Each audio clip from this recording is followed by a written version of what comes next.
Hi guys, আজকে শীতলা পূজা হচ্ছে আমার দিদির বাড়িতে, সেখানে এসেছি। দেখো ঠাকুরটা কত সুন্দর।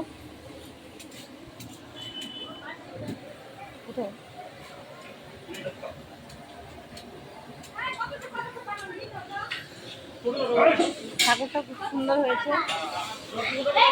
আমার ননদ, হাই, আমার যা, আর এটা পুরোহিত মশাই। দেখো কত ফুল তুলেছে, অনেক ফুল। আর এখানে খিচুড়ি রান্না হচ্ছে।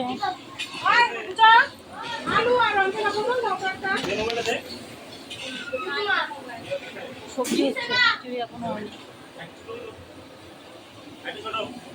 না না ঠিক আছে, হ্যাঁ এটাই ঠিক আছে। বসা।